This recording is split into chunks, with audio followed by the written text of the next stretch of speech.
Assalamualaikum warahmatullahi wabarakatuh. Saya Muhammad Ali Masyhur dari SMA Darul Ulum 2 unggulan BPPT. Kali ini akan berbagi pengalaman tentang praktik baik dalam topik pengembangan model pembelajaran DPR, diskusi presentasi refleksi yang berdiferensiasi dipadukan dengan model TGT Team Games Turnamen pada materi substansi genetik sebagai wujud implementasi kurikulum merdeka. Latar belakang dari praktik baik ini adalah pendidikan merupakan bagian yang penting bagi kehidupan manusia. Salah satu peran pendidikan adalah untuk membentuk karakter sesuai dengan kebutuhan zaman. Peningkatan kualitas pendidikan tidak terlepas dari upaya peningkatan kualitas pembelajaran di sekolah. Perubahan kurikulum yang terjadi menuntut adanya perubahan paradigma dalam pendidikan dan pembelajaran. Melihat betapa luasnya keberagaman peserta didik, maka perlu berpikir cara untuk menyediakan layanan pembelajaran yang memungkinkan semua peserta didik mempunyai kesempatan dan pilihan untuk mengakses apa yang telah diajarkan secara efektif sesuai dengan kebutuhan mereka. Melayani murid dengan segala keberagaman tersebut serta menyediakan lingkungan dan pengalaman belajar terbaik bagi mereka. Oleh karena itu, perlu diferensiasi yang meliputi diferensiasi konten, diferensiasi proses, dan produk, sehingga pada pembelajaran tersebut siswa benar-benar merdeka dalam belajar.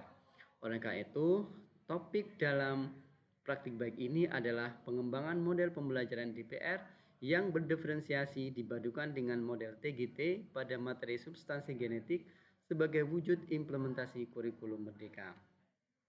Tujuan praktik baik pembelajaran ini adalah untuk meningkatkan hasil belajar siswa pada materi substansi genetik dan menanamkan karakter profil pelajar Pancasila, terutama pada ciri kebinekaan global dan gotong royong.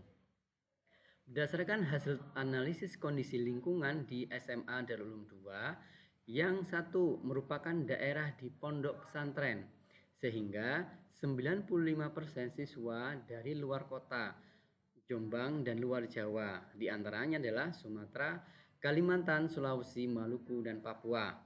Siswa yang sekolah di luar berasal dari luar Jombang wajib di asrama. Kegiatan pembelajaran setelah pembelajaran formal di sekolah adalah siswa belajar ilmu keagamaan di asrama. Berikut adalah pelaksanaan pembelajaran.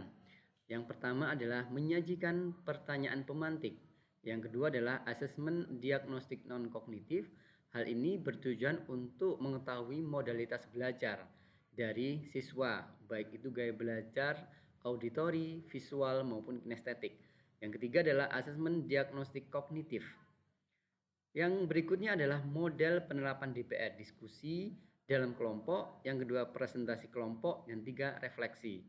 Dan yang terakhir adalah dipadukan dengan model Team Games Turnamen TGT berupa permainan dengan kuisis. Berikut adalah dokumentasi pada saat memberikan pertanyaan pemantik, diagnostik kognitif yang telah diberikan. Berikutnya adalah penerapan model DPR, diskusi, presentasi, refleksi. Untuk yang pertama ada diskusi diberikan pada tiap-tiap kelompok tentang topik yang sudah ditentukan. Diferensiasi pada sintak diskusi adalah siswa diberikan kebebasan untuk menuangkan hasil diskusi. Berdasarkan praktik baik yang sudah dikerjakan adalah 1. Siswa membuat atau kelompok membuat model DNA, membuat video vlog, membuat infografis, menampilkan dalam bentuk podcast, dan yang kelima menampilkan dalam media PowerPoint. Berikut adalah contoh pembuat model DNA yang dipresentasikan di depan kelas.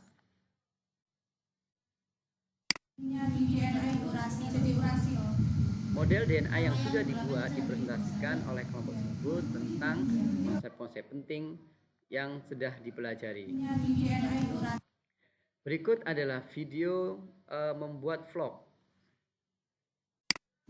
Halo teman-teman, jumpa lagi di vlog kelas 12 MIPA 5. Check it out. Jadi di setiap suatu organisme terdapat satu set jenis kromosom, yaitu autosom dan gonosom. Yang pertama adalah autosom. Autosom merupakan kromosom tubuh atau kromosom somatik. Autosom menentukan sifat-sifat sel tubuh, tetapi tidak menentukan jenis kelamin. Jumlah autosom adalah 2n-2, dengan n adalah jumlah seluruh kromosom.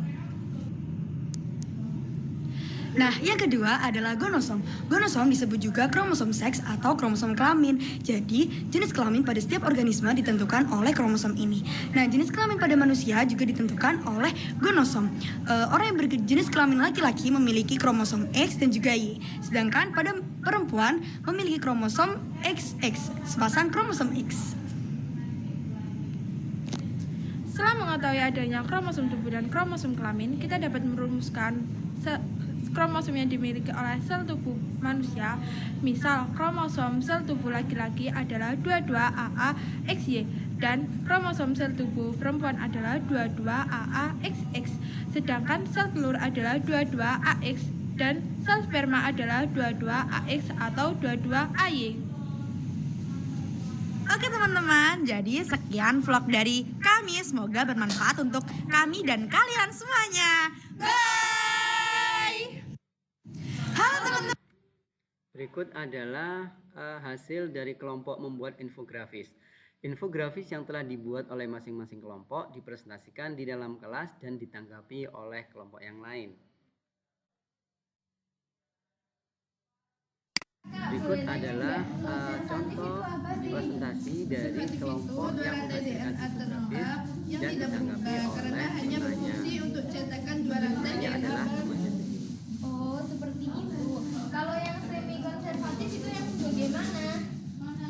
Rantainya itu lama, yang terpisah dan bertukar rantai dengan rantai yang baru. Berikut adalah contoh hasil karya siswa untuk menuangkan proses diskusi adalah dengan menampilkan podcast. Assalamualaikum teman-teman. Jadi hari ini kita lagi gelar podcast tentang struktur kromosom. Jadi di sini teman-teman ada pertanyaan apa? Iya, aku mau bertanya tentang apa sih kromatin itu? Jadi kromatin adalah kromosom sel-sel eukariota terdiri atas bahan kompleks yang disebut kromatin. Kromatin tersusun atas 27%. Selain itu, ada kelompok yang menampilkan hasil diskusi dalam bentuk PowerPoint. PowerPoint ditampilkan di depan kelas dan dipresentasikan oleh penyaji. Berikutnya adalah refleksi. Guru memberikan penguatan terhadap hasil presentasi masing-masing kelompok. Siswa memberikan umpan balik, serta guru akan mencatat konsep-konsep penting yang sudah disampaikan oleh semua kelompok presenter yang sudah dilakukan. Yang terakhir adalah penerapan pemaduan dengan model TGT Teams Game Turnamen dengan permainan kuisis. Berikut adalah dokumentasinya. Berikut adalah hasil nilai dari masing-masing kelompok dengan permainan kuisis.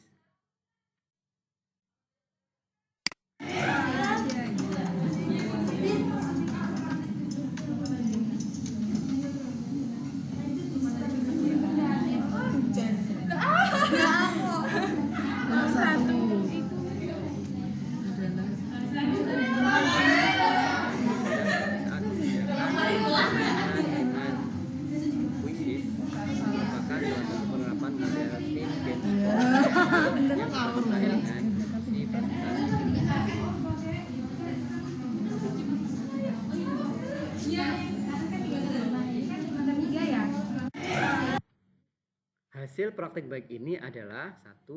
Dari 35 siswa kelas 12 IPA 5 menunjukkan bahwa 86% siswa mencapai ketuntasan belajar. Yang kedua, tentang profil pelajar Pancasila. Dari 35 siswa kelas 12 IPA 5 menunjukkan 96% siswa mampu menerapkan indikator sikap kebinekaan. Di antaranya adalah bersikap ramah dengan semua anggota kelompok, tidak ditemukan bentuk perundungan baik berupa fisik maupun verbal. Yang berikutnya adalah dari 35 siswa kelas 12 MIPA 5 menunjukkan 100% siswa mampu menerapkan indikator sikap gotong royong yang berhubungan dengan dapat menunjukkan sikap positif terhadap orang lain, memperhatikan dan bertindak proaktif, memberi dan menerima segala hal bagi pribadi untuk kepentingan bersama. Berikut adalah contoh respon siswa. Gimana pembelajarannya?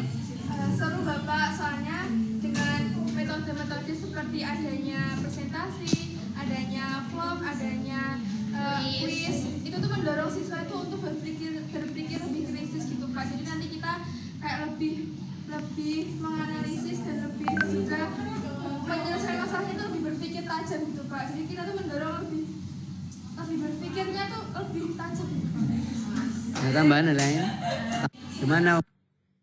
Terima kasih dan mohon maaf. Wassalamualaikum warahmatullahi wabarakatuh.